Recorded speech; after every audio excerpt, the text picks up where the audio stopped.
So I started the recording. Okay, so I think we could talk a bit about like the different representations of variables. So let's go back to a slightly more basic things now. So there is the Bruijn. So let's distinguish the Bruijn, index level, and also non-shadowing names, and also fresh names.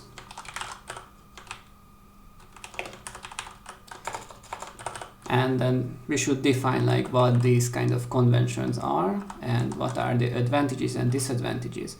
And kind of the motivation for thinking about these things is that for a long time I was only using De Bruijn indices and levels. So let's start with that. And so I had the opinion that, I mean, in any case, formally we are only using De Bruijn indices. So when we are doing a formalization, we are only using De Bruijn indices. And additionally, we may use De Bruijn levels because we want to have efficient evaluation.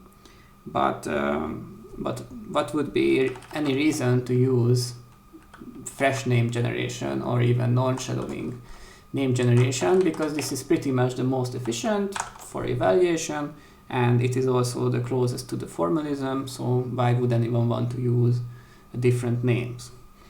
But more recently I've been working on like this more advanced unification algorithm, and then it came up that actually these are a bit more costly in terms of evaluation and also in some kind of operations, but we will see them shortly. But there are also some benefits. So it seems that after all, in some cases, it makes a whole lot of sense to use fresh names. And it turns out that for meta variables, we are already relying on fresh names. So this kind of superiority of De Bruijn indices and levels, or like this philosophy that anyone who uses something different than De Bruijn indices and levels is just a weak link who cannot tolerate this thing. So I think that kind of philosophy is probably not really correct, and maybe we are even a bit hypocritical because meta variables are already using a fresh name convention, even if we are using De Bruijn indices and levels as well. Okay, so this kind of triggered a re-evaluation of what is actually the benefit, or what's the actual difference between these kind of variable representations. Okay, so what about De Bruijn indices and levels? So nice thing about them is that so there is this usual representation when we say that indices are in syntax and levels in values, and this goes back. I have no idea who invented this, but formally you can find it in Andreas Abel's liftable terms MBE. Probably it was not invented by Andreas Abel, but this is the earliest reference, or this is the only formal reference that I know for this kind of MBE. And the benefit of doing this is that so if you are using just lists as environments, then it is pretty efficient to have indices in syntax, because we only have to walk the environment from the nearest end. So we just have to descend into the environment, which is a linked list, if we have De Bruijn indices in the syntax. So we do not have to walk the entire environment. We only have to just simply index into the environment from the topmost part if we are having De Bruijn indices in the syntax. And I'm referring to evaluation. So if I want to evaluate a De Bruijn index in a kind of list of values, then this is exactly just just the list indexing operation, which is pretty nice. I mean, it would be also possible to say that so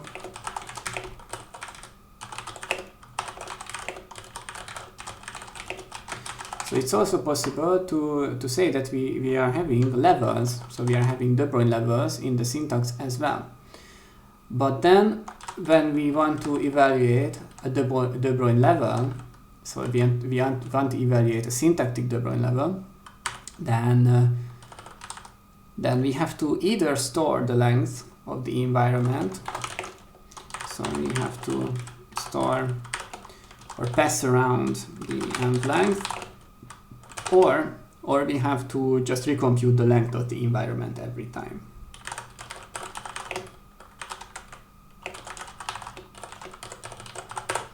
And this has the same asymptotic complexity as De Bruijn indices, but it's just a bit uglier and slightly less efficient.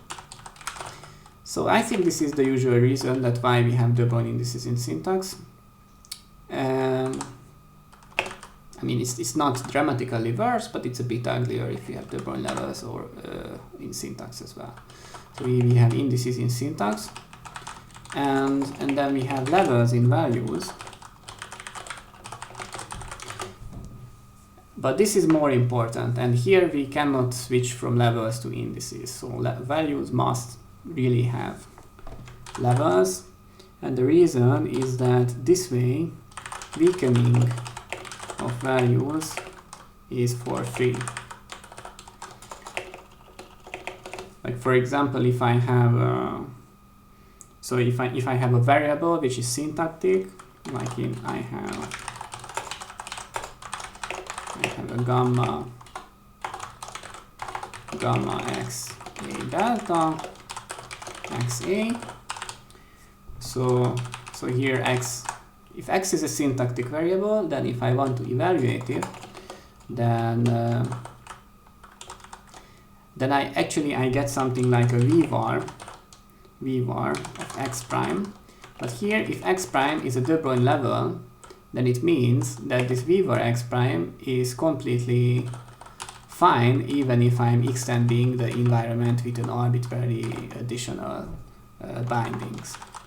So in values, De Bruijn levels make it possible to have weakening for free, but then people might ask the question that okay, but why can we get weakening for free in values, but what about the syntax? So maybe we can somehow arrange that we get weakening for free in the syntax as well. But it is not possible to have weakening for free in the syntax with De Bruijn indices or De Bruijn levels. Because if we are using De Bruijn indices, so if we are using indices in syntax, then weakening must shift all free variables, and if we have levels in syntax, then weakening must shift all bound variables. So it's a dual solution. And in syntax, if we are following the De Bruijn convention, it is not possible to have an implicit weakening like this way. So for example, if I have like a lambda, if the environment is just x, and then I have a lambda y, and then I want to weaken this lambda yi to be like in x z, and then lambda y. If I'm using De Bruijn indices, let's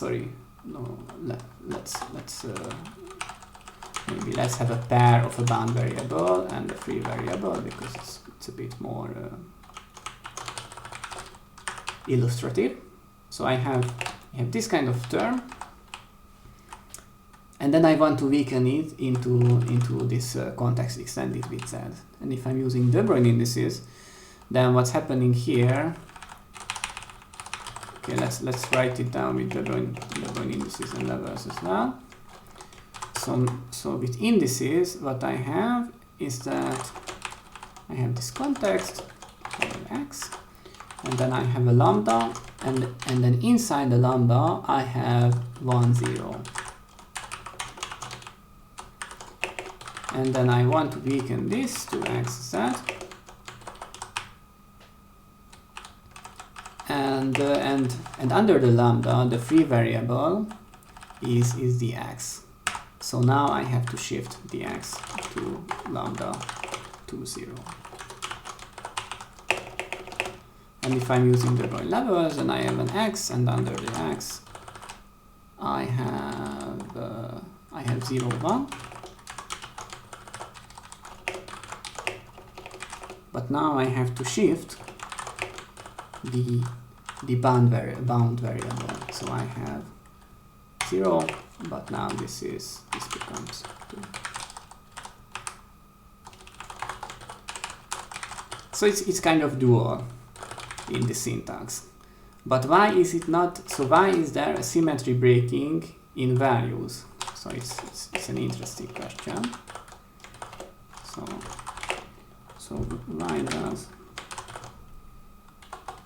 why do levels work in values for implicit weakening?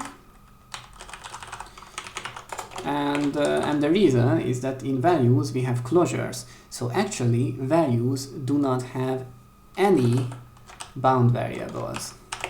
So there is nothing which is bound in a value if you are looking at it externally.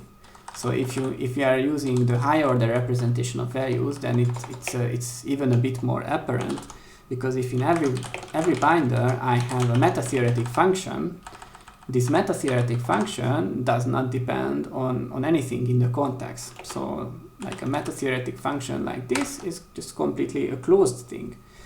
So in values we actually, well, we don't have bound vars, only free vars. And this is the reason why we are able to do completely implicit weakening in values if we are using the Bruijn levels, because the Bruijn levels otherwise would require to shift all bound variables, but values do not have any bound variables, they only have free variables.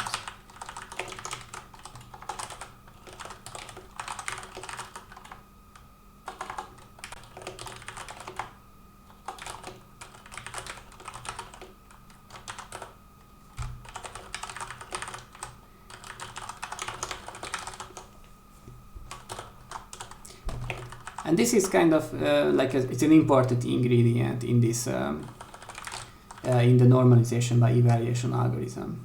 So formally, so if you want to formalize the normalization by evaluation, then unfortunately, then we are usually using indices in val as well, which makes it less efficient. And actually, it's pretty complicated if you want to formalize MBE, because then we have to use double indices in values, and we also have to define weakening for val, which is not free. And then this kind of like the pre-sheaf model is all about being able to define weakening for semantic values, which is not a free operation, but which is some kind of substantial operation. And then we have to care about these weakenings of values everywhere if you want to formalize this stuff.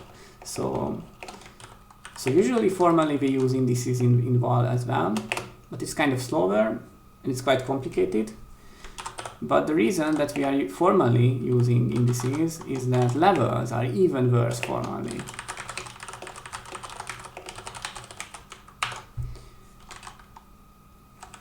And I'm not sure if there is a solution for this, but this is kind of just the way it is. So if you want to formalize the Bruijn levels for type theory, then especially for dependent type theory, it's just super messy and ugly and complicated. So I mentioned that formally there are indices in the formal syntax of type theory, or like the most elegant specification of a formal syntax for type theory only uses indices, and if you want to switch levels formally, then it's really ugly. I have a question. Couldn't you have like almost free weakening in the syntax by adding a new offset constructor to the syntax, and with each traversal you just maintain the current offset? So I think your question is, so would it be possible to use explicit weakenings and maybe also explicit substitutions in the syntax? Yeah, maybe, yes. So I was thinking more low level, just solving this shifting problem. yeah, so I think it's a good question. So what about explicit weakening in syntax? So if we have explicit weakenings, then what we can do, for example, is that we are using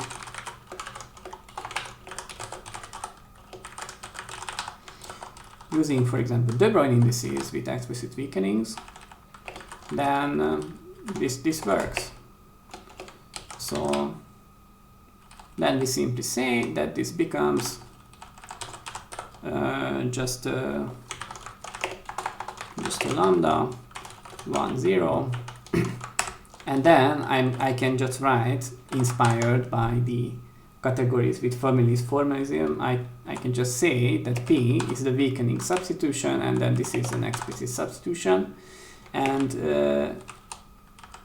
this is just a piece of data, so it does not compute. We just have an additional construction in the syntax for explicit substitutions, or maybe only for explicit weakenings, but in this case this operation would be constant time, right? So what about this? And it could work. So I think this could work, and but actually this is part of the solution which uses values. So this could work, but actually Val already uses a restricted version of this solution.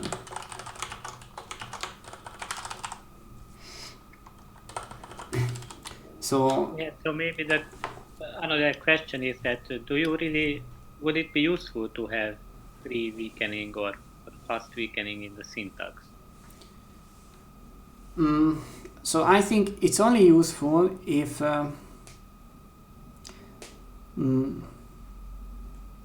it's I mean sometimes it could be required because there is some transformation that we want to implement on the syntax which is not possible to do otherwise.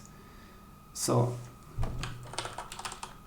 actually I think in some, maybe in the setoid type theory prototype or somewhere or maybe in the new setoid type theory, it actually happened that I had to add explicit weakening, so I had to add this P, and I also had to add an explicit strengthening to the syntax because it just made some kind of operations a lot more convenient and also a lot more efficient. But I don't really remember what it was, but it was something more complicated which doesn't really come up in normal Martin-Löf type theory.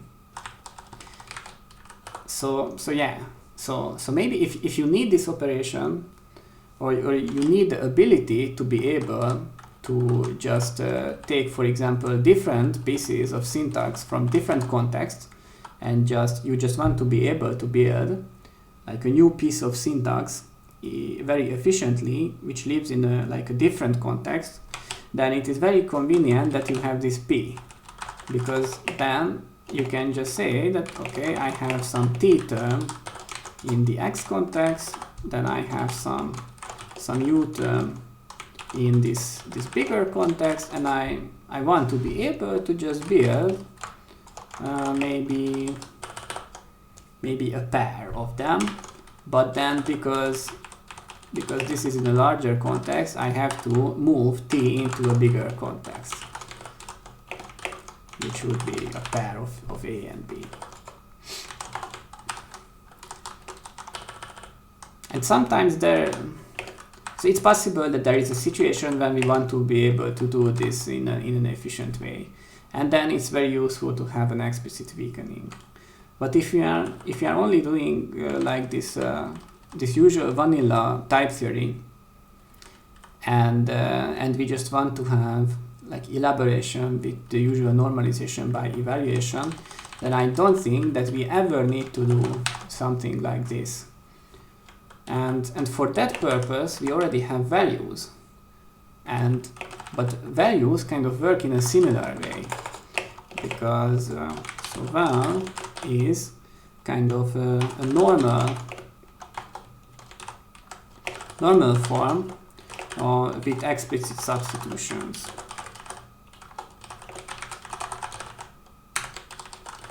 This is not the usual form, so this is so you can imagine that you have a syntax where you can put an explicit substitution anywhere, and then value is a kind of syntax with explicit substitutions where you can only put explicit substitutions in restricted places. Actually, you can only put only subs only in binders or in binder positions.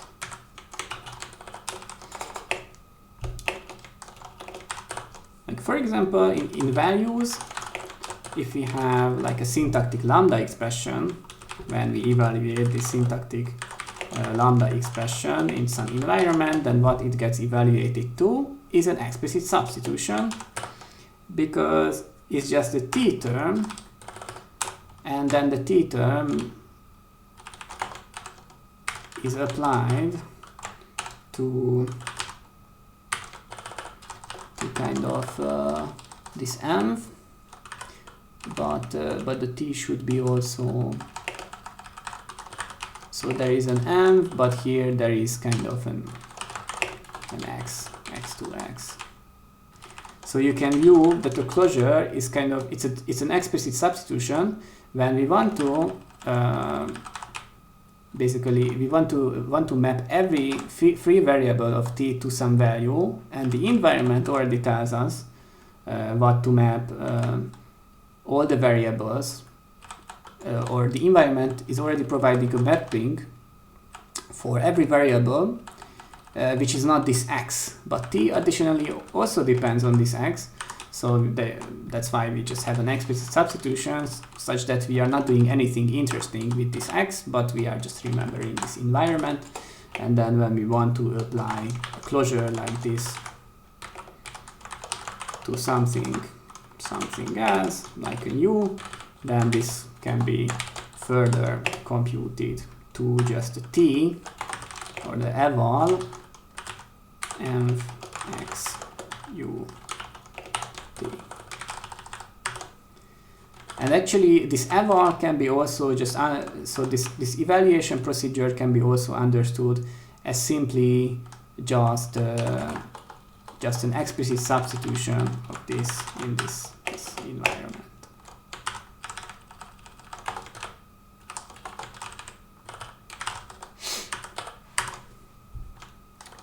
Yeah, so the semantic values can be understood as a restricted form of an explicit substitution calculus. Okay, but you can also ask, like, why is it restricted? So why are we only allowing these closures in binders, and could we allow explicit substitutions anywhere else? Well, we could allow it, but it doesn't really make. It's not very useful to put explicit substitutions anywhere else, because all these kind of intermediate steps of evaluation with the delayed substitution are not interesting at all. So the reason for restriction is that like these intermediate substitution steps are not interesting, and we do not want to store them, we do not want to worry about them, and And that's why we are kind of just pushing these substitutions down until we hit a binder. Because whenever we hit a binder, then this is really the more efficient strategy. We do not want to go under a binder until we actually get a value mapping for the bound variable. Like for example, when I'm writing a unification algorithm, for example, I'm completely uninterested in working with these kind of values. So this is kind of a delayed subst of an application, right? But if I'm writing a conversion checking algorithm or unification algorithm, then this is just uninteresting, because in unification, what I care about is computation until to the next constructor or the next rigid head. So because I don't care about this stuff, I'm just saying that the evaluation just immediately skips through this intermediate step and just goes to tm applied to um. And it just computes until we hit some binder.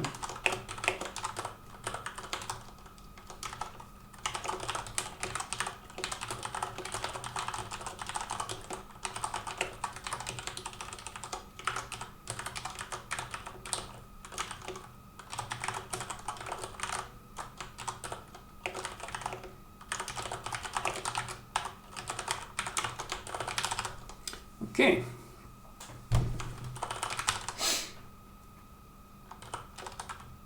And because in normal Martin-Löf type theory, like the computational things that I have to perform are essentially just unification and conversion checking. And in unification and conversion checking, I don't care about these kind of objects. I'm only implementing values and evaluation in a way such that the explicit substitutions are restricted to the places where they are actually useful.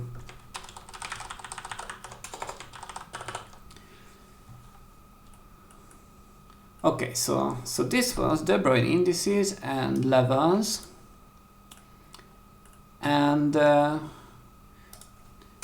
is also kind of a useful feature of indices and levels. So the useful feature is that I can do a constant time comparison of variables. And by comparison, I mean that comparison with respect to the dependency ordering.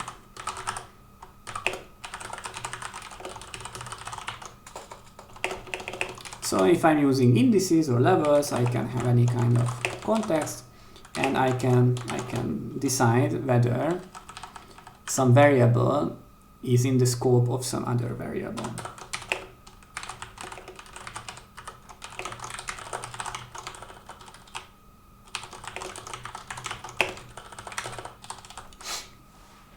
Okay.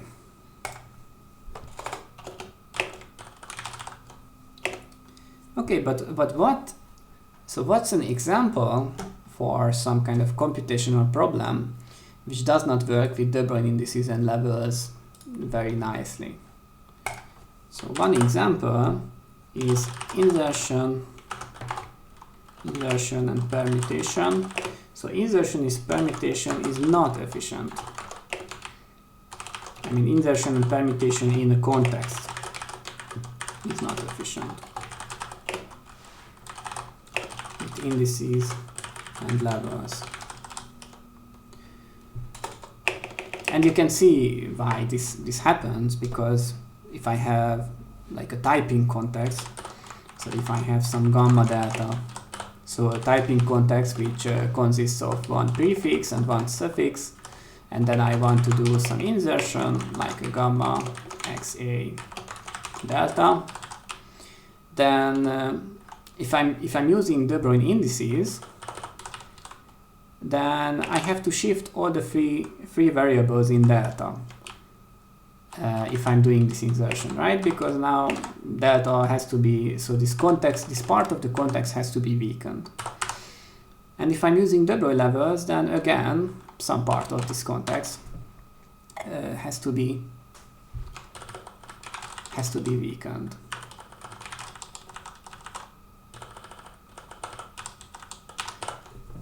And in this case, actually, so if I'm using De Bruijn levels, then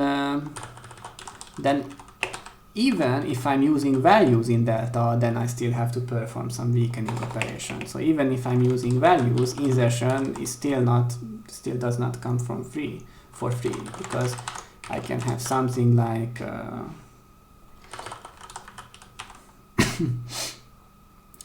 because so this delta context can be like okay, just write out an example. So this can be maybe AA, AB, and then C, and then I want to do an insertion, and maybe let's do an insertion after B.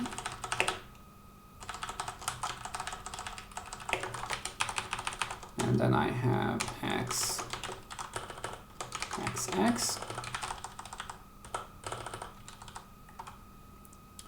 Okay, no, let's do an insertion after A. So let's put an XX here. And now, even if I'm using values, it's still not a free operation, right? So this A can be left alone because nothing happens with A.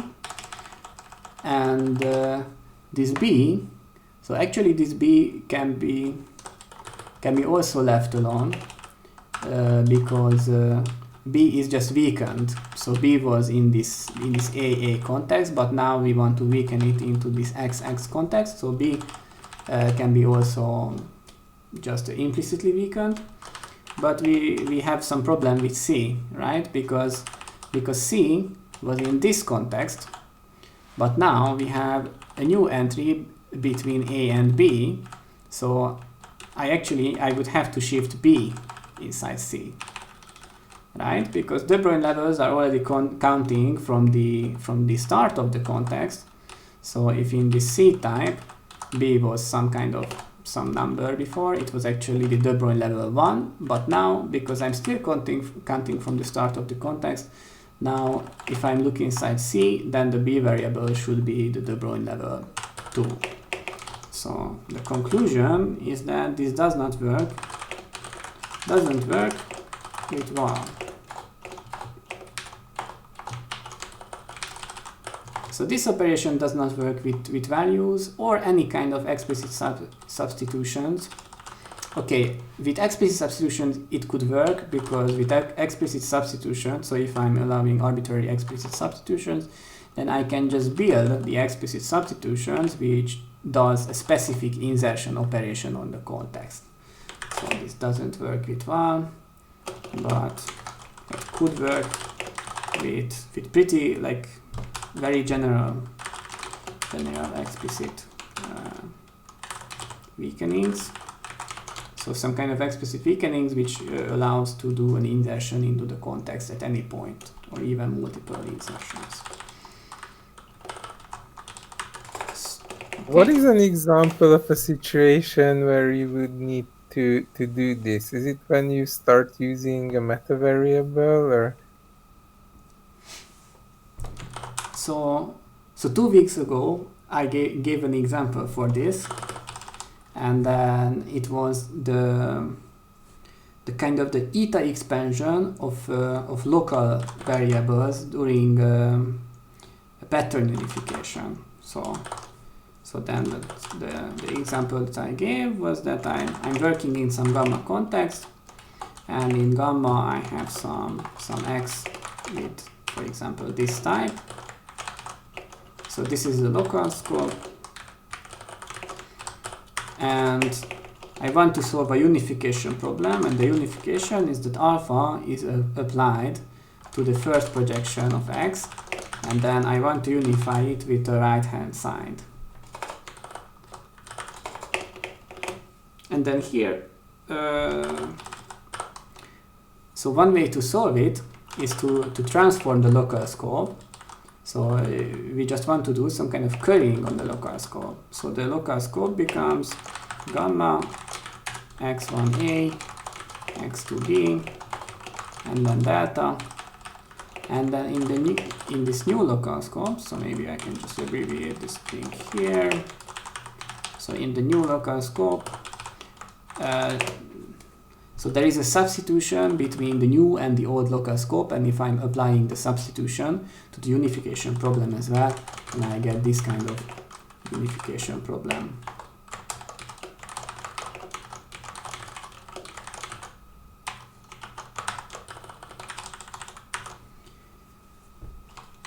And this new kind of unification problem is now solvable because it's in the pattern form. And actually, so the new unification algorithm, which I mentioned 2 weeks ago and also last week, avoids this particular case of insertion into the local scope, but in other cases it does not avoid it. So we still need to be able to do some kind of insertion in a scope of bound variables and not meta variables.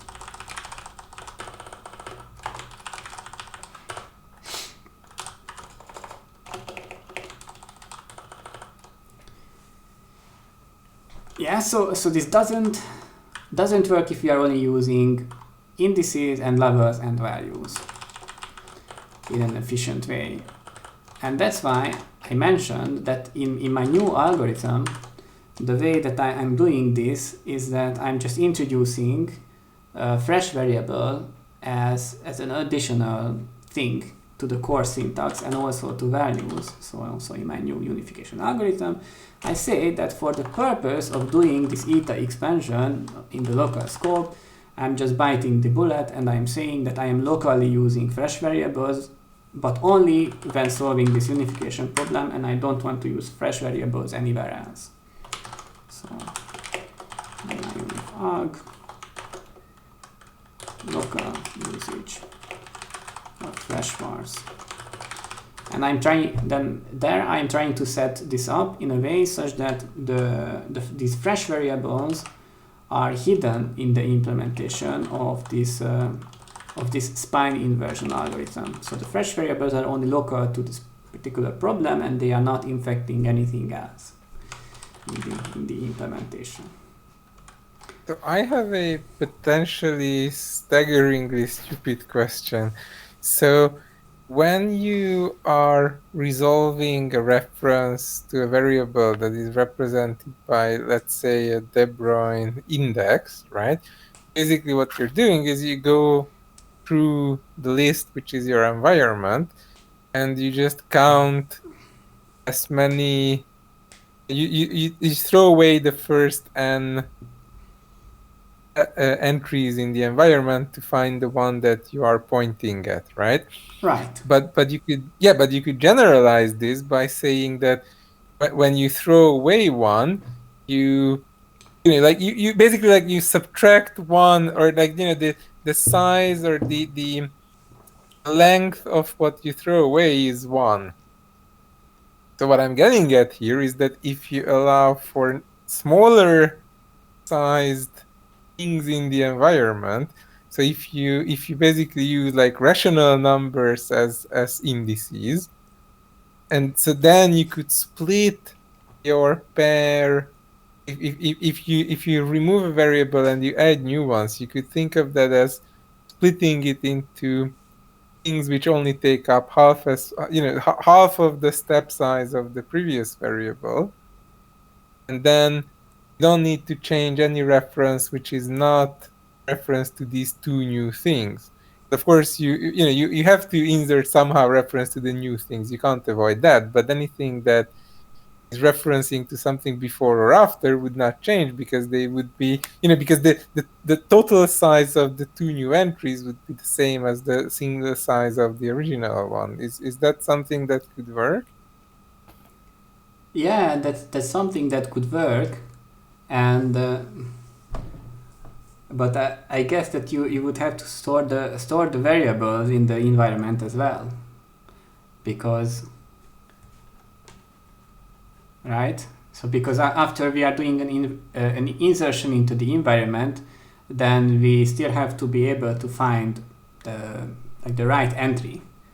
So then it would work like the environment is not just a list, but it's a pair of variables and entries. It would be a pair of the variable. Well, the value and its size. You could basically imagine storing one next to each of your variables to get back the current, like the normal, the standard scheme. And then you would store numbers smaller than one.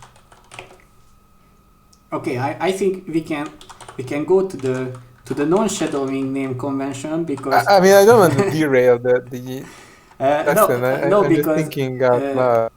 it's not a derail, because what you are suggesting for the purpose of insertion and permutation is pretty much the same thing as the non-shadowing convention. So, right? So with the non-shadowing convention, we say that we remember the length of the env, which is pretty efficient because we just have to pass another integer to every function. So we remember the length of the env, and then env consists of kind of like int entry pairs. And if you are using this convention, then we are able to permute the context or insert anything. So insert anywhere for almost for free. I mean, we do not have to weaken or anything or anything like that. So the non-shadowing convention is that we say that the environment is just a mapping from names to entries, and the names are unique. So essentially, like just mapping from names to entries, and the names obviously, if I have a typing context or an environment, then the names must be unique, but not globally unique. So the names only have to be unique if we are looking at one particular environment or one particular typing context. So this non-shadowing convention, if I want to do a lookup, then I'm just using the usual lookup function on lists, or the same thing as the usual lookup function on lists in Haskell. And if I want to do an insertion, I can just do it and I do not have to shift anything. And if I want to permute the context, I can also just permute it. But also if I want to permute, then I have to make sure that the resulting context is also well typed and well scoped. But if I know that it is well typed and well scoped to perform some permutation on the context, then I can do it and I do not have to pay any extra cost. Right? So I think, Gergo, what you suggested is, at least with respect to permutation and insertion, is the same as this non-shadowing convention, or do you disagree?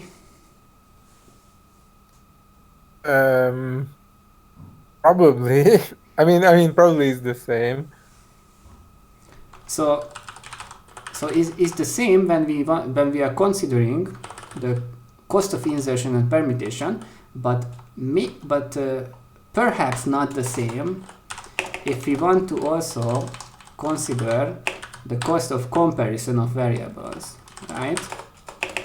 So comparison of vars, if we are using the non-shadowing conversion, is actually it's linear, because we have to work the context to be able to find out like where is a particular variable in the context. We cannot just compare the numbers, we have to go into the context and see where the variable is,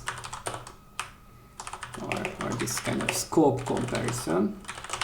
So now the scope comparison operation is linear, and also evaluation is slower, the environment is a bit larger, and we have this linear scope comparison, but then we gain the ability to do insertions and permutations in the context.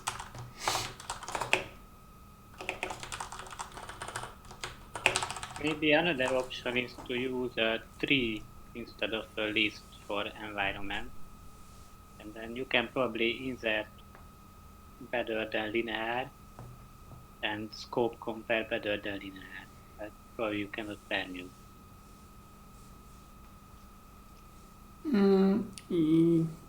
Yeah, I mean for local scopes, in general, I mean even in the De Bruijn index, De Bruijn level situation, it is possible to have a different data structure for the local environment.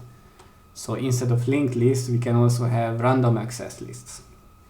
Yeah, but I was thinking that the indices are not just ints, but a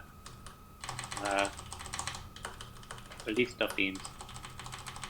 So you keep the tree structure somewhat explicit in that.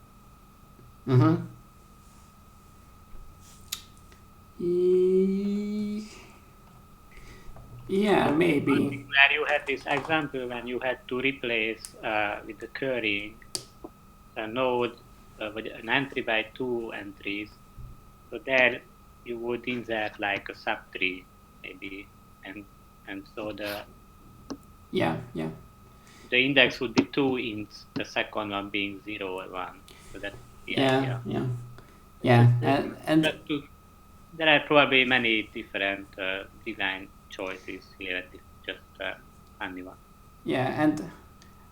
But it sounds like at that point you're just representing the rational number in a more principled way, but it sounds to me like it's actually the same thing underneath. Yeah, it's and actually I would even try to just implement them as floating points.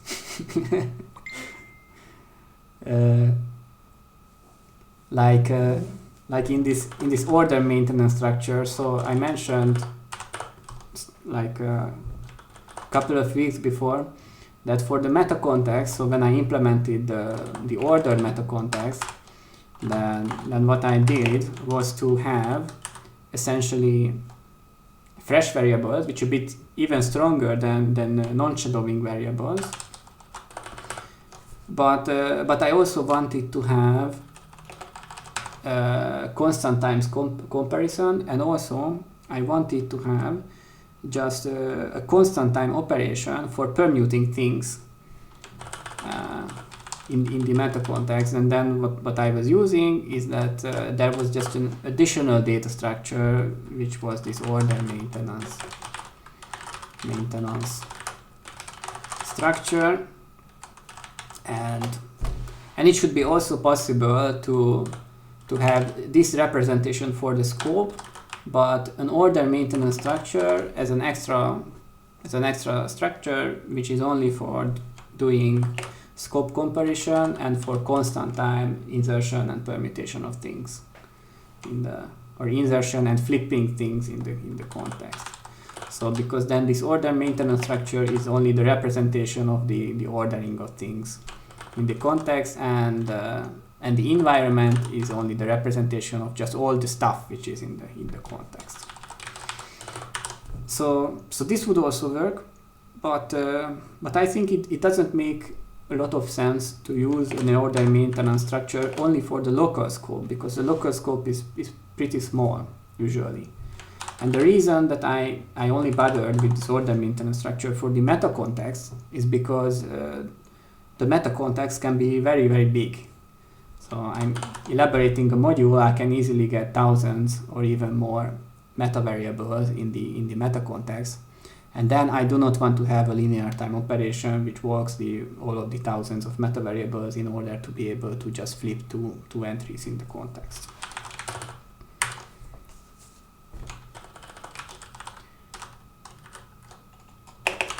So I think this only worth it for big meta context, but probably not for small local scope.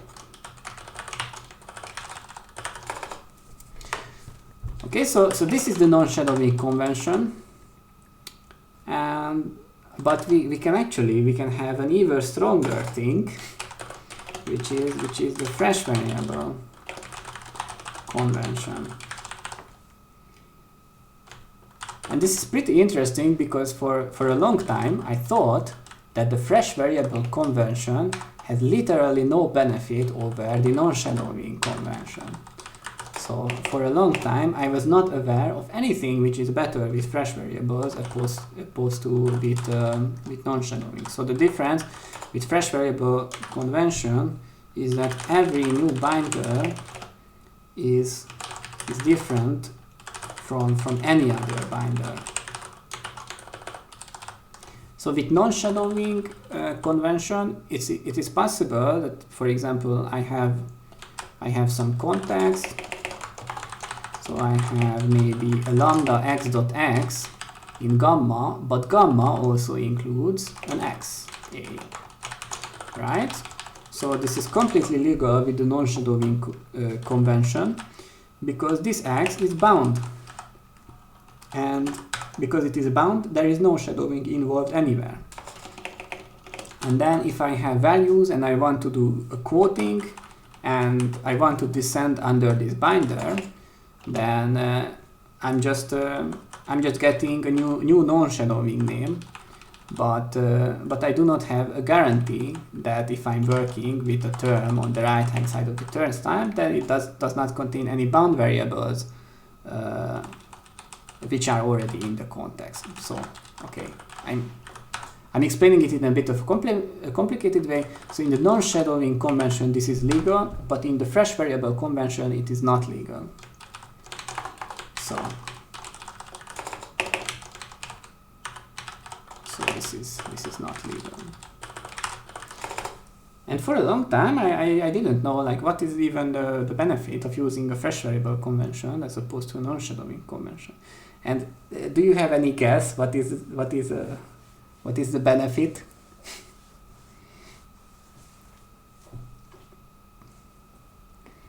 Or maybe do you have any idea what's better with fresh variables?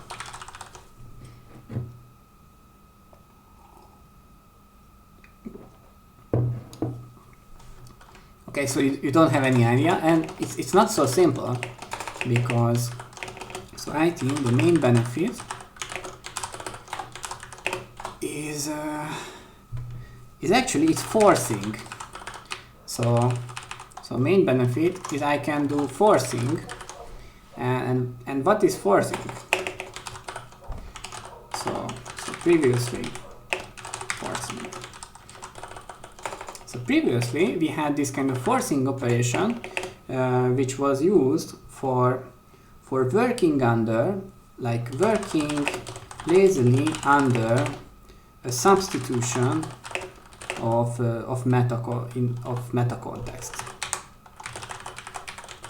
So forcing is kind of, we are always working under a meta substitution, but we do not have to eagerly perform the meta substitutions all the time. We only want to perform it lazily, and we want this lazy substitution to be compatible with efficient evaluation to flexible or rigid head values.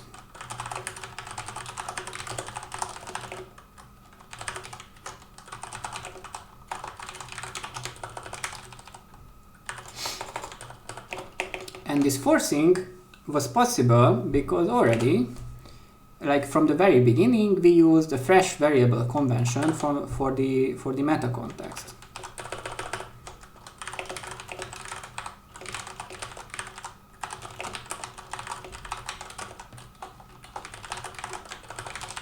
Which is a very natural thing, and it would look like very weird if you wanted to use a non-shadowing variable conversion for the meta context. So it would be like a very weird thing, but it's possible. And if you want to formalize meta substitutions, then it's actually a lot more natural to say that that we are working with meta substitutions, and then we can have any kind of variable convention for the representation of meta substitution. So let's just do an example for non-shadowing meta substitution convention. Okay, and formally what happens is that we say that we do not have just one context all the time, but we have two contexts. And then here delta is a meta context, and gamma is just the usual context. And let's maybe call it theta, because that's the way people usually call it, and I also use this notation in my implicit function elaboration paper.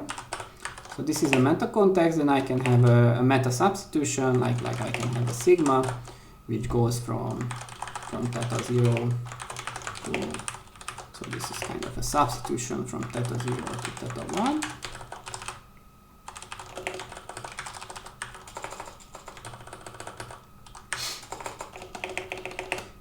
And if I'm doing some bidirectional elaboration algorithm, then what happens is that unification is a procedure which has an input meta context and it returns an output meta context. So the way unification works formally is that I'm starting, so unify theta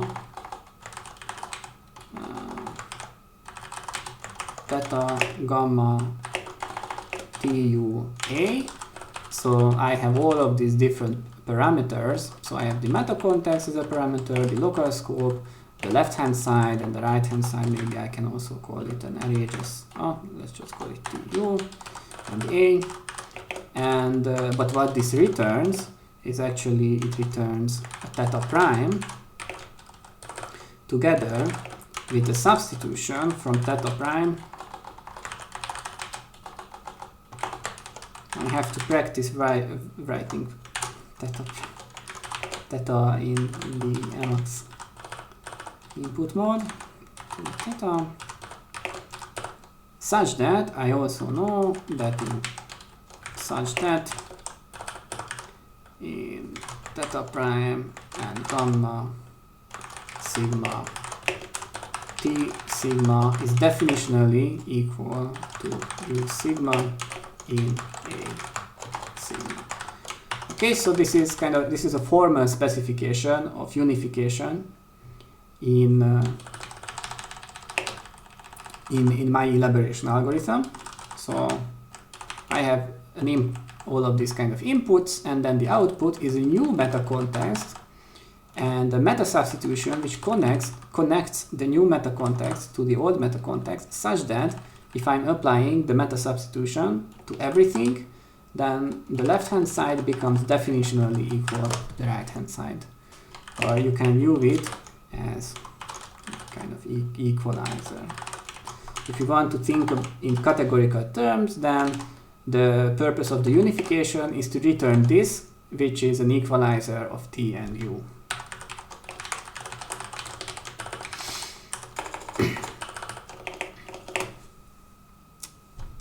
Okay, and if I'm working in this way, then I'm just allowed to use a non-shadowing variable convention for this sigma substitution. So I can start with like an alpha bool, and then maybe a beta, which is also a bool, and then I have this context, and I'm working in the empty context locally. And here I want to do a unification of maybe alpha and beta. So this is a very, very simple example. Right, and in this case the meta substitution which I get back is going to be just mapping alpha. Okay, let's also mention the theta prime. So the theta prime will be just a beta bool, and the sigma will be just a mapping from alpha to beta. Right? But now if I write out the same thing with the Bruijn levels, then it looks like this. So So now I have a 0 and a 1 and a 0, 1, and this becomes a 0 ball, and this thing becomes actually 0, 0.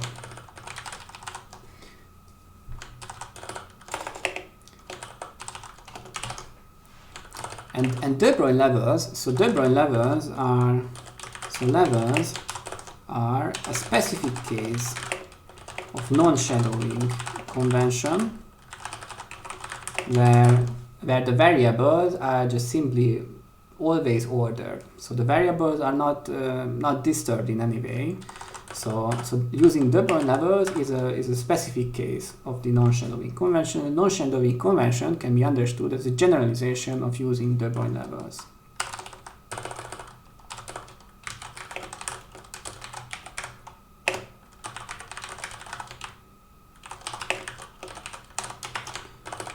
Okay, so this can be also viewed as an example for using non-shadowing convention, and you can see that here I'm mapping 0 to 0. So the way this substitution works is that the domain of the substitution is 0 bool, and then the codomain is 0 bool, 1 bool. And this was a bit roundabout, but the issue here is that the domain and codomain of substitution is not disjoint in terms of the variables. So the domain and codomain variables are not disjoint.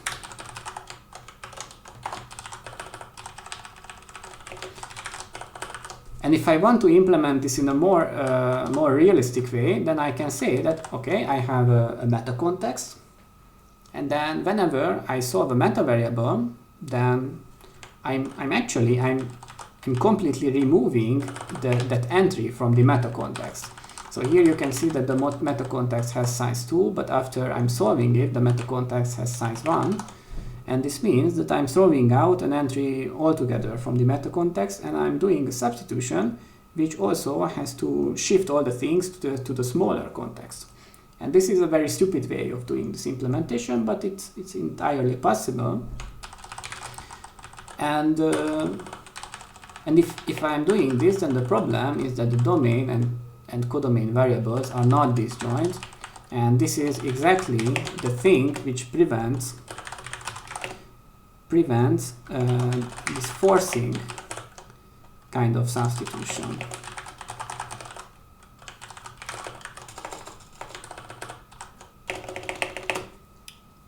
Right? Because so let's recall forcing. So I implemented forcing a bit like this. So force is just a function which goes from values to values, and there is an implicit mutable meta context in the top level scope at all times. And forcing is just tries to compute with respect to the current meta context as far as possible until we are reaching the next head construction. So force something is if I have some value which is headed by a meta variable. So if I have a v flex a and then a spine, and then if alpha is solved, then return force alpha solution. Okay, let's also name the solution. So if alpha is solved by some u, then just then force USP, and here this is an application of values, so it is always possible. So in the semantics there is kind of a semantic application of a value to a spine of values. So if something is already solved, then we are just forcing, otherwise we are just returning this reflex alpha sp, and in any other case I'm just returning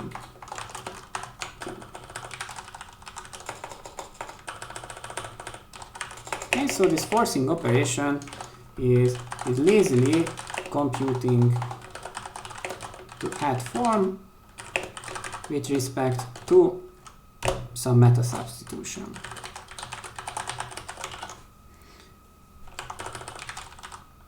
But this only works because in the meta substitution, which is implicit in the meta context, the domain and codomain variables are always disjoint. Like for example, if in the meta context I have an alpha and I want to solve an alpha with some blah blah blah, then I have this property because I'm always just generating fresh meta variables. So I have fresh metas plus I also have this occur checking condition. So in the solution, alpha itself cannot occur. So alpha cannot occur here. And because I'm not using the non-shadowing convention, I'm using just completely distinct new meta variables every time when I'm creating a fresh meta variable. I also do not have to shift or rename everything, so it is just impossible for alpha to occur in the solution.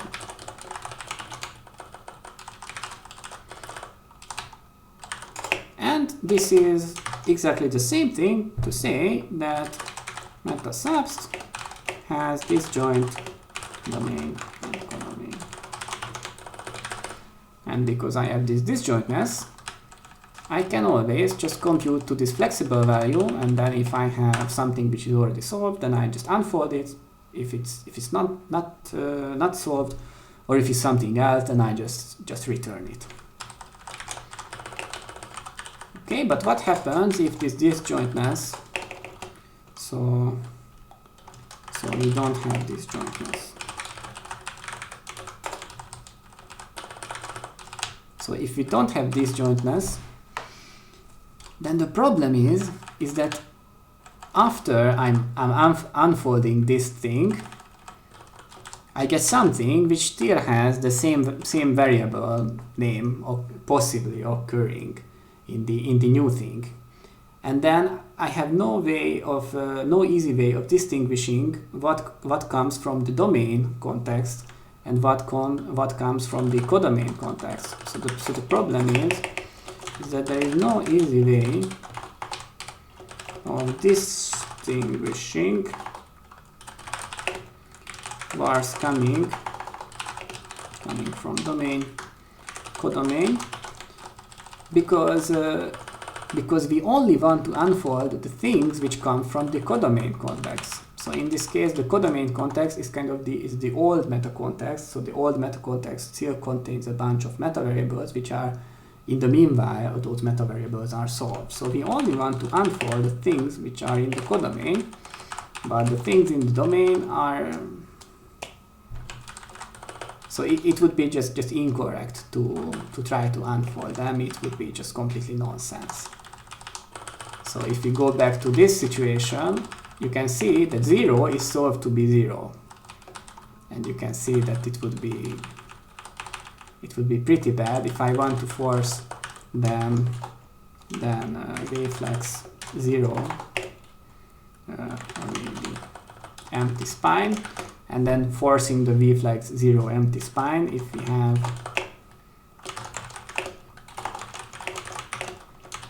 zero map to 0, this would just lead to an infinite loop.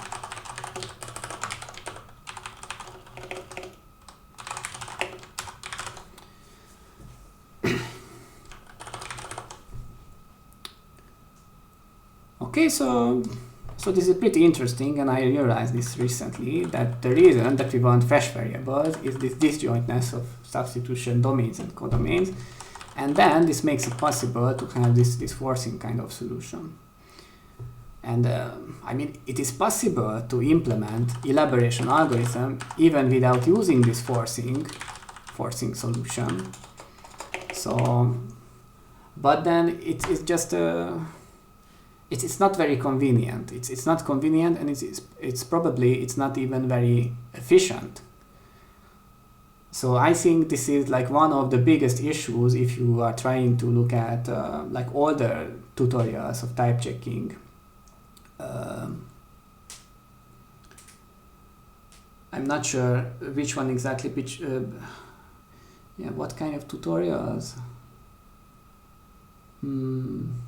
Okay, I'm not sure, because I don't even know. So are there any tutorials on the internet with dependent types and meta variables besides the elaboration? So I think maybe I'm remembering Hindley-Milner tutorial. So for example, a Hindley-Milner tutorial by Oleg, or something like that. Probably not the Oleg tutorial, but there are other implementations. Yeah, but in other implementations, in Hindley-Milner tutorials, the general situation is that we are just threading the meta substitution to everywhere. So in the naive Hindley-Milner tutorials, we are doing this kind of stuff. And then we say that the meta substitution is composed whenever we are unifying subterms. So like I unify a pair with a pair, and then I get two meta substitutions from the two subterms, and then I compose them and I carry them around and thread them everywhere.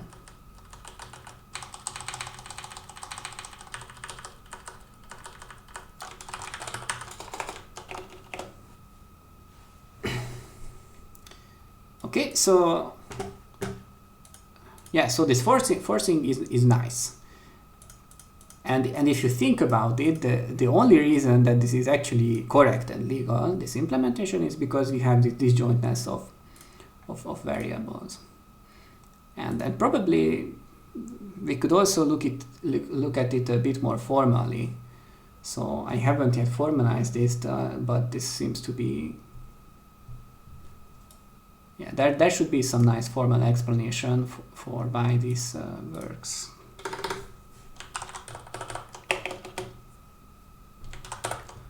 Okay, and if we don't have forcing, so let's just assume that we don't have forcing. We don't have forcing, but we still want to apply some renamings or substitutions. Substitution to values. So when does this come up? So this does come up. So the kind of the usual pattern unification. We want to apply renaming to values, and in this case, this is a partial renaming. And the slightly more general case is like in my new unification algorithm. So new unifalg, we also want to do the same thing, but now we want to apply partial substitutions to values.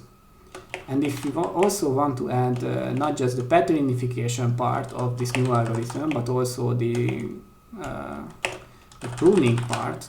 So I mentioned last time that this pruning is a bit harder, because now what we want to have is applying a substitution of partial terms to values. So the substitution itself is not necessarily partial. So we have a substitution which maps every variable in the codomain, but the terms themselves can be partial because they can contain undefined things. So in this case, we want to apply substitutions of partial terms or partial values to values.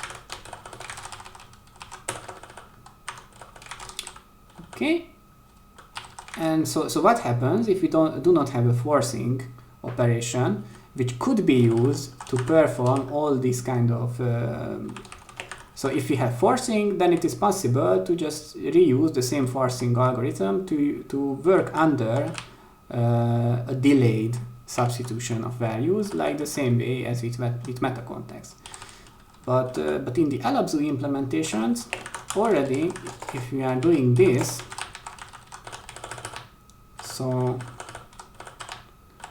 already, if we are using like a pattern unification renaming in pattern unification, so in the elabzu implementation, we are not using a forcing because we do not have this disjointness of domains and codomains. So we don't force because domain codomain overlaps. And in this case, it's not a big issue because if you remember the implementation of this renaming, the way it actually works is that I have some rename which has a partial renaming. So I have a partial renaming which goes from delta to gamma, and then I have a value which is in gamma, but I want to return a term in delta. So it's kind of fortunate because so this is efficient even without this disjointness condition.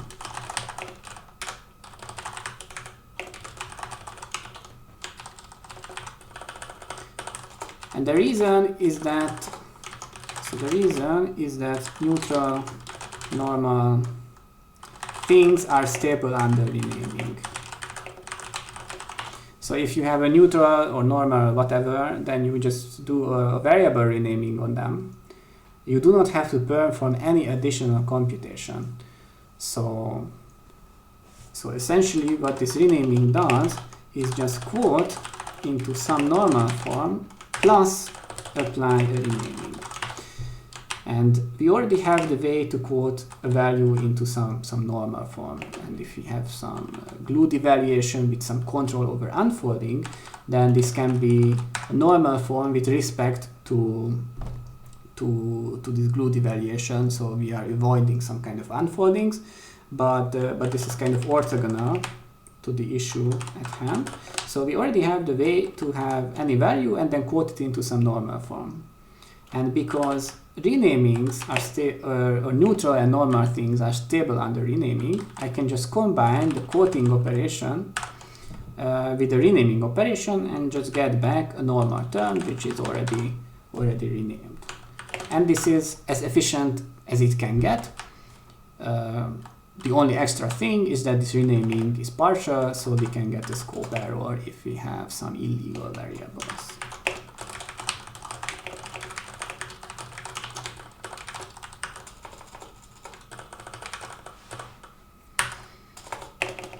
Okay, but what does not work? So do we have this? Okay, so we have this,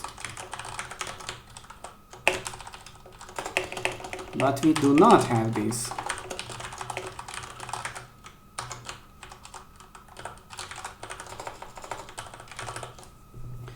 Okay, so do you have any idea why, or we do not have this in an efficient way? So do you have an idea what's the problem if I want to implement a renaming which returns a value?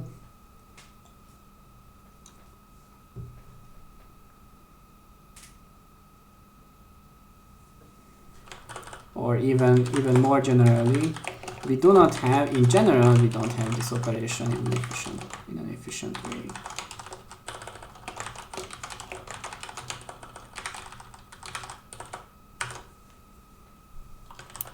So it will completely destroy sharing probably, but it's already the case for the first one, so that's probably not it. That's it. And, okay. And so you say that the first one already destroys sharing, but it's not completely true. Yeah, if we have okay. So because the first thing is just normalization plus renaming, but this operation can be even worse than normalization, because if you are doing an MBA, then of course you are computing a normal form, but you're not destroying sharing in closures. Oh, I see. So that yeah, because if we rename if you have this operation rename on values, then we have to define it recursively, and we cannot because there's a lot of sharing. We will destroy sharing and create something that is really huge. But if we compute a term, even if we destroy the sharing, the term will not be as large.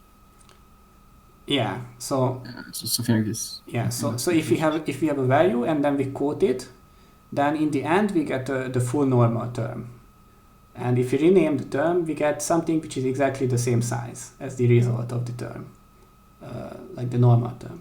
But if you want to rename a value, then we have to recurse on closures, and then we destroy all of the sharing, so we have to duplicate all the sharing in the closures, and then when we want to quote that value, that performs like even more work than if we didn't do this renaming, because now every implicit sharing is destroyed in the closure structure. So yeah, so sharing is pretty much the issue here, and you can just try it. So it's an interesting experiment. So if you just take normal programs which do not have like huge normal forms, or which have like somewhat large normal forms, and just print out, or maybe use like deriving show in Haskell, and then print out was. And then usually what you can see is that if you recursively print out closures, they are going to be much larger for usual expressions than the actual normal form which you can compute from them.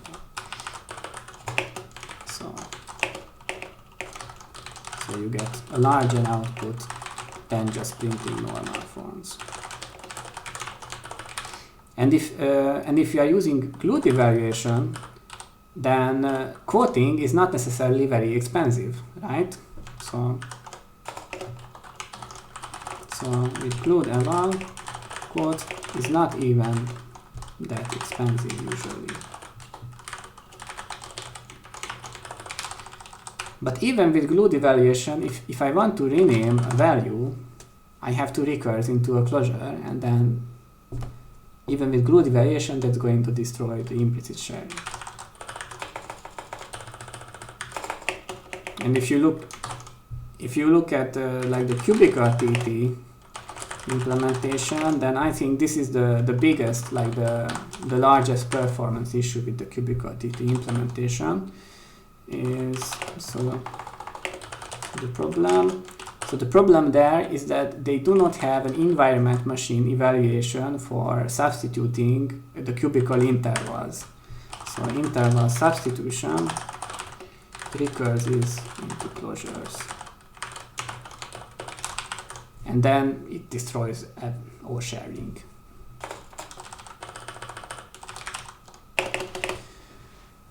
Okay.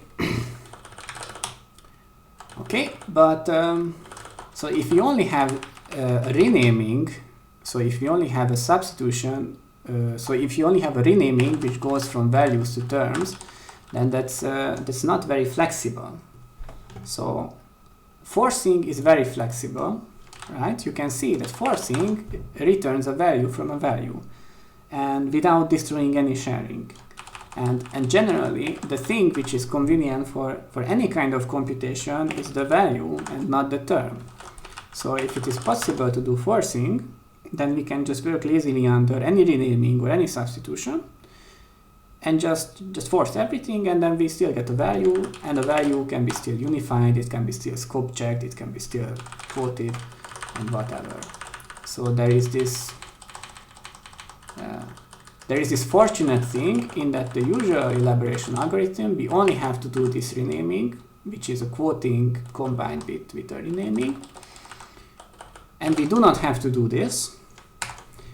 But it seems that if we want to do more sophisticated operations like this advanced unification algorithm, or I don't know, maybe there are things which I haven't even yet explored, like in more complicated type theories, maybe in set theory type theory or cubicoid type theory, maybe it comes up that I really want to just substitute a value and get back a value.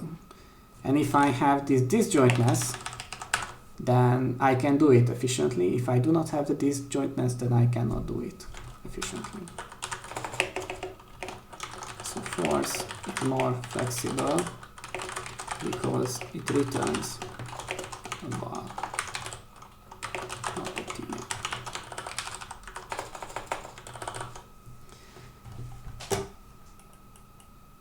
Okay, and then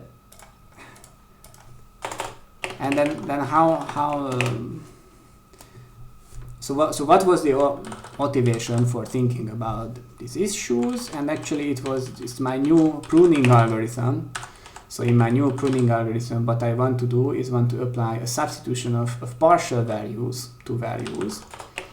So in new pruning algorithm, so I have some substitution from gamma to delta, which looks like a mapping such that every variable is mapped to some value. So this is mapped to v1, v2,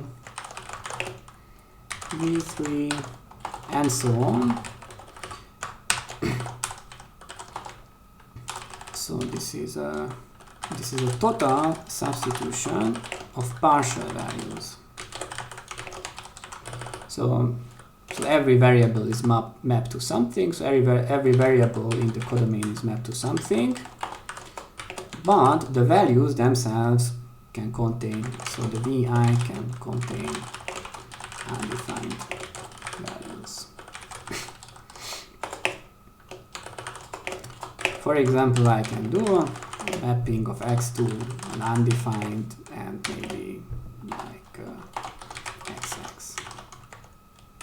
And I can map a y to maybe I'm not sure, f of undefined.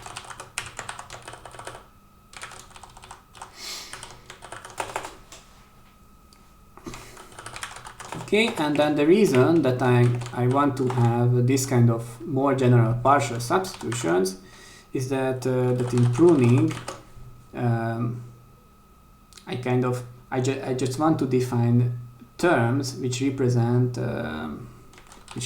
pruning.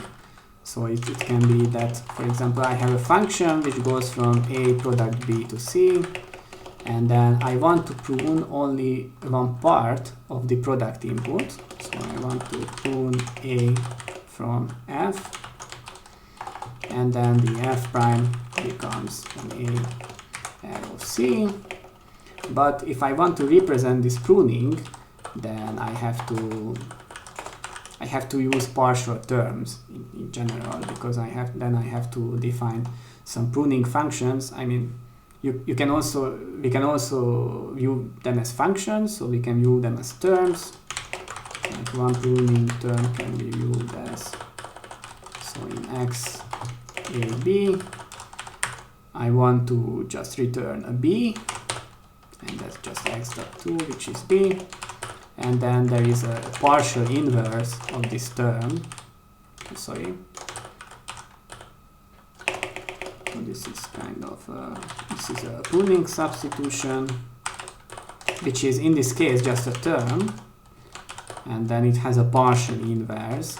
So if I have an xp, then I have an undefined x, which is a partial inverse of pruning subst, which is a partial term.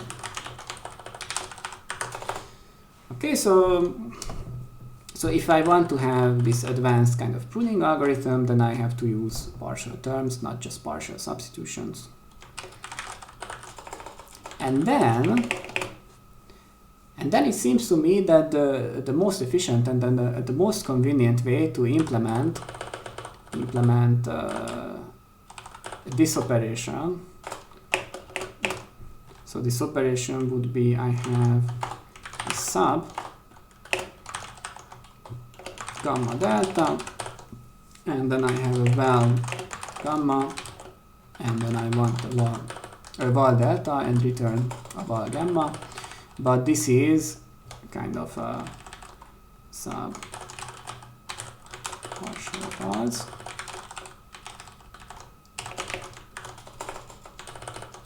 And it seems to me that the most efficient way to implement this is just to use forcing.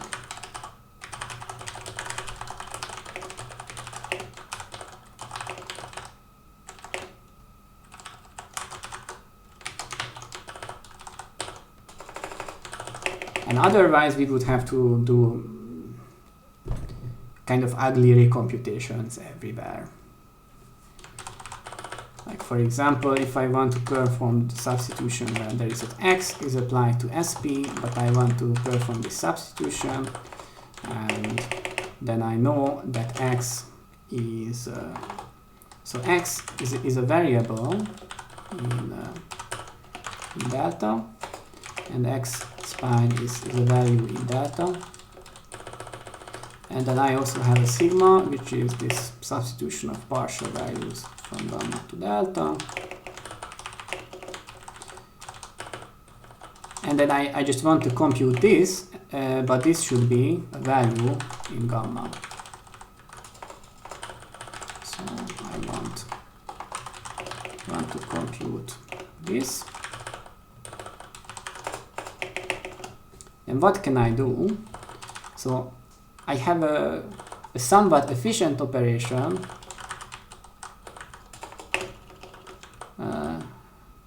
right, okay, so if I want to return a value, then it's pretty much hopeless if I do not have forcing. So, but what if I only want to return a term? Maybe it's a bit more practical. So what if I only want to return a term? Then I can do an SP sigma is going to be a term, or maybe it can be kind of a spine of terms in gamma, and I can also compute the action of substitution on x, which is going to be a term in gamma. But now the problem is that it would be very awkward if I just returned x sigma applied to SP sigma. So why would this be problematic? The problematic is that I do not compute the application. So if I'm just returning this term, then I'm not computing anything. So this could be like a beta redex, or it can contain any number of beta redexes or projections. And in the pruning algorithm, it would be pretty important to be able to look at the result of this partial substitution and to tell whether the result of this partial substitution is undefined or it's not completely undefined. So I want to know whether the result is undefined.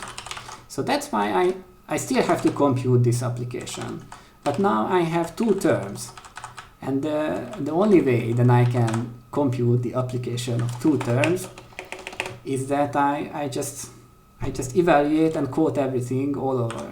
So the only way I can do it is I just quote and eval x sigma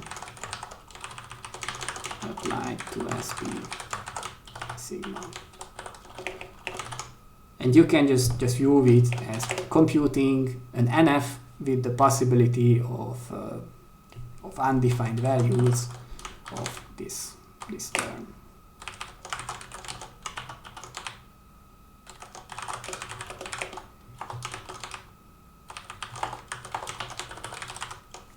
And this looks like very stupid. So I'm just doing quoting and an evaluation all over and all over.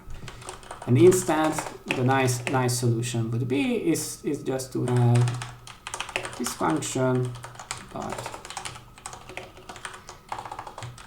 But because I have forcing, I do not even have to return a term. I can just return a value, which is more useful. In general, values are just more useful than terms.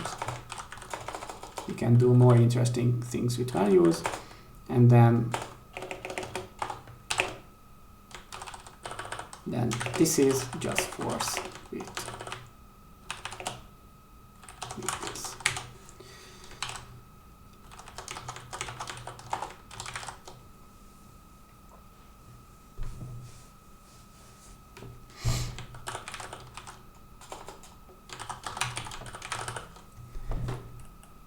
Okay, so this is what I wanted to say about fresh names and De Bruijn indices and levels and non-shadowing names. So I think this is it. So like the main benefit of indices and levels is kind of like efficiency of evaluation, and De Bruijn indices are close to formal syntax. I think that's also a benefit. And yeah, and we also have this this easy and efficient comparison of variables and scopes of variables. But we do not have any permutation, and we do not have any insertion in an efficient way. So if we switch to non-shadowing variables, then we also have insertion permutation. If we switch to fresh names, then we also have the ability to do forcing. Okay, maybe I haven't yet explained how can I get the ability to do forcing. So how can I get disjoint substitutions from fresh names? And I do not automatically get disjoint substitutions from fresh names. So I don't automatically get disjoint sub from fresh name convention, but I have the ability to just create these substitutions in a way that they are disjoint. So this is, I do not automatically get this property, so I am still perfectly able to just define as parallel substitutions which do not have the disjointness property, but I have the ability to create such substitutions. Like for example, so what if I just want to do like this usual renaming and pattern unification, and I say that maybe alpha xy, I want to unify it with maybe x arrow y, and here so alpha is some kind of it lives in the meta context, and then the usual solution would be with pattern unification is that alpha is defined to be lambda xy dot xy, right? If I'm using De Bruijn levels, then here what's happening is that alpha. So if I'm using De Bruijn levels, then the gamma context, so the local scope can be anything. So let's just assume that gamma is also just maybe x u y q. So in this case with De Bruijn levels, I have that alpha 0 1 should be unified with 0 arrow 1. Maybe let's add one extra variable to the local scope so that we have to do some kind of shifting. So let's say that in the local scope we also have a z, so then this becomes 1 2 should be unified with 1 2. Yeah, but because the solution of alpha is in the empty local scope, there should be this kind of renaming. So this becomes a lambda 0 1 dot 0 1. And then the partial renaming is, so the inversion of this spine is a partial renaming, and it's defined to be 1 is mapped to 1 is mapped to 0 and 2 is mapped to 1. And we can already see that this is not a disjoint substitution.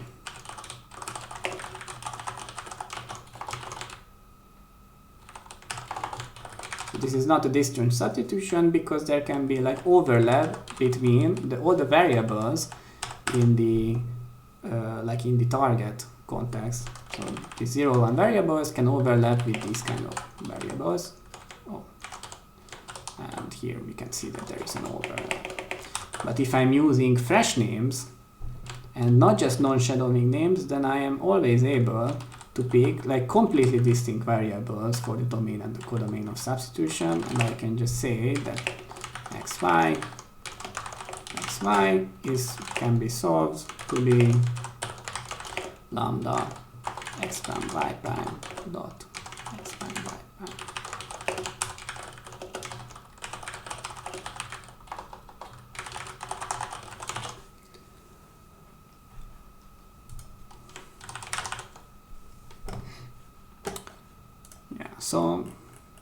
So I haven't yet implemented this, but now I think that probably if I want to do some write-up about this new unification algorithm, so this new unification algorithm would be like the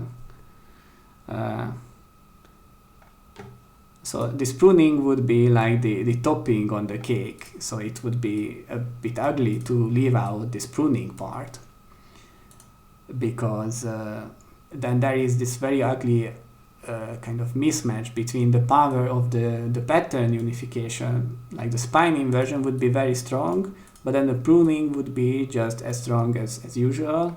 And then we get some example programs such that this is too strong, because even though this can solve some spine inversion problems, then we still get stuck on some pruning problems.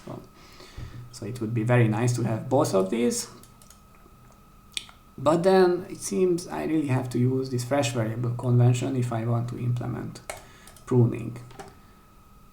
So for a long time I really dislike non-shadowing and fresh names, because my experience is that when people get accustomed to fresh name generation, then they get very, very like entangled in all the things that they are able to do. So if you have like all of this freedom to just generate fresh names all the time, then it's very easy to just overcomplicate things and to just make things slower and make things like formally very, very ugly and very ad hoc. So if we are working with this index and level discipline, then we have to be more disciplined, and it's easier to see why elaboration is actually correct. But now I've come to terms that sometimes we have to use fresh names or non-shadowing names. And I don't see any other solution. So I see no solution how to do this with the Bruijn indices and levels.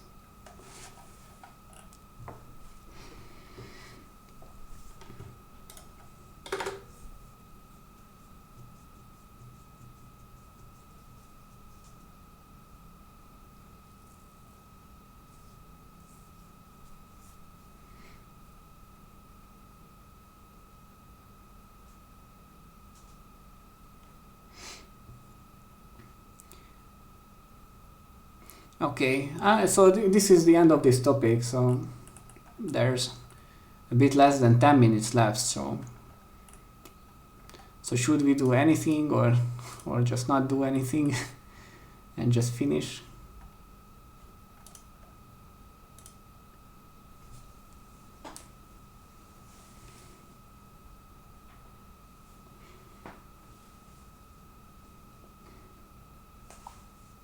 Well, what are the plans for this seminar? I mean, it's December now. The plans for these seminars in general. This series. This seminar. Oh, this seminar is. So we have 8 minutes from the official time.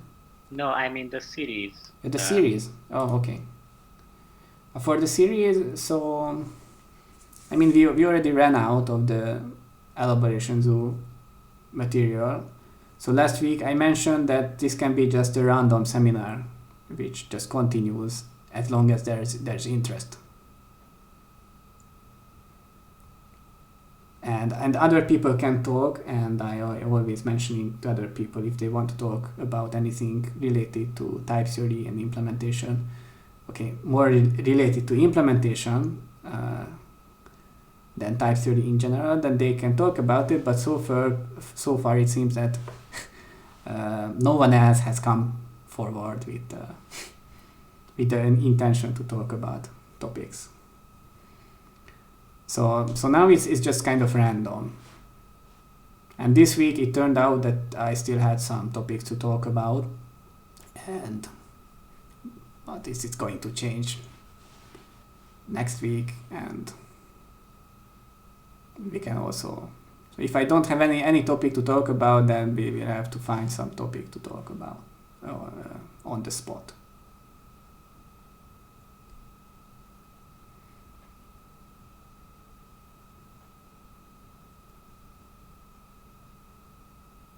And what are your plans with the implementation or somehow putting together all of these stuff together into a functioning compiler? Do you plan to work on more on this, and you will tell us about how you make progress? Yeah. So now I'm starting to get back to the Seto8 type theory implementation. So yeah, I resumed the Seto8 type theory implementation development a couple of days ago. So I'm doing that as well, but in the meanwhile there are always some things which come up. So this new unification algorithm which I figured out. So I also spent some time doing implementation of that, and when I was thinking about this unification algorithm, then I was obviously not working on Seto8 type theory implementation at all. So yeah, so in general I want to do this Seto8 type theory implementation, but in the meanwhile I'm doing a bunch of different things if I'm distracted by a bunch of different topics. And Albert mentioning some topics like universe, hierarchies, data types, instance arguments. I can talk about universe hierarchies, but I have much less experience with nice implementation of instances and data types. But I also have some. So I also thought about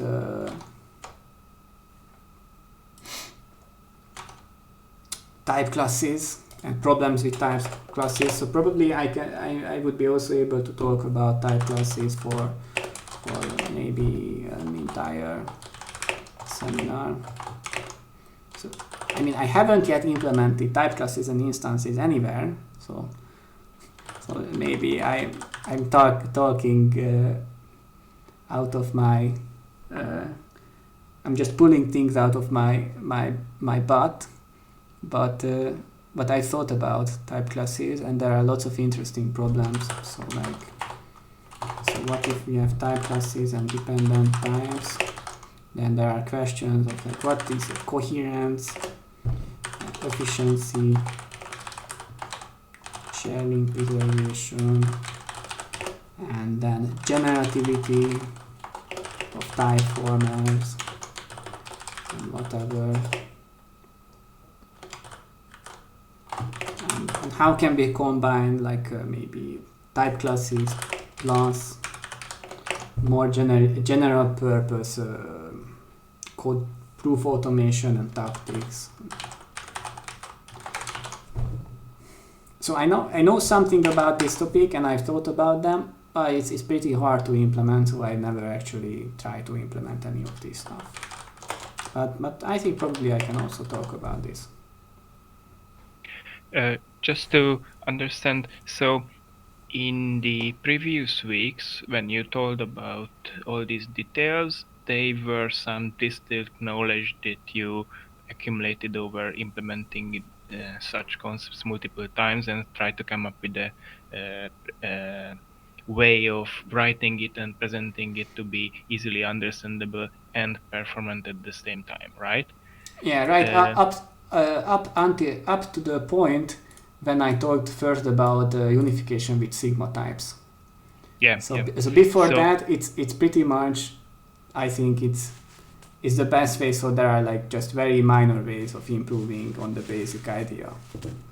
So my question is that can we still keep this? So if you turn to some new part during your implementation of SATA-TT, then when it crystallizes and distilled, then you can tell us that picture part as a separate, more educational form, and we can that is still still in the way that you have used in the production version.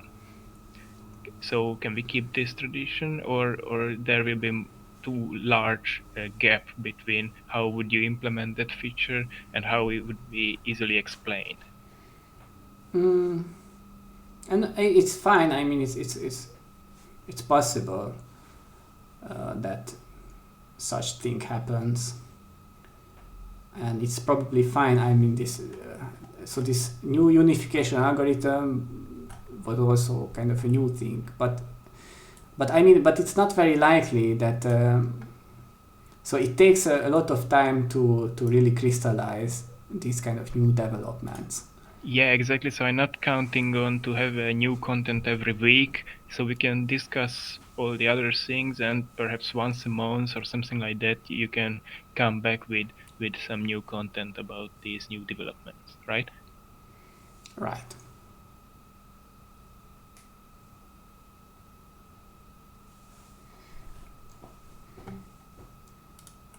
And I'm not even sure that this new unification algorithm is even something that I'm going to fully implement in the SATA-TT. It's maybe it's also a bit of an overkill. Like the implicit arguments inference paper that I wrote also turned out to be overkill. So now I'm not planning to do that in SATA-TT, but like a much simpler thing. And this algorithm could also turn out to be overkill, and maybe it's just not needed in practice. So yeah.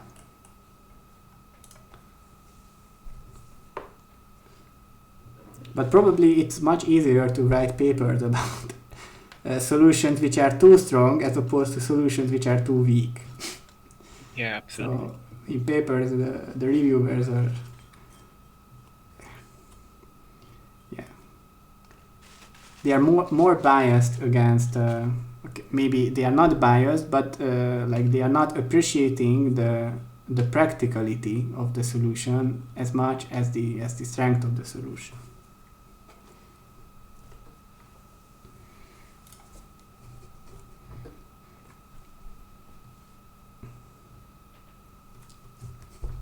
I have one more administrative question of the remaining days in December, which points we would like to have the seminars. For the last time, for the other seminar, we agreed to have the last one on the next Friday, and then everyone goes for holidays and we can join back on January. What are the plans here? I think we can do the same. So we can have one occasion next Friday, and then we go for holiday.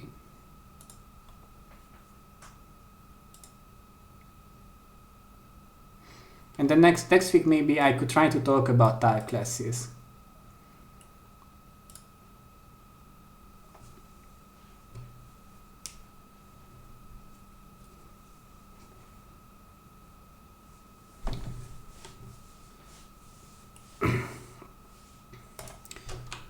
Okay,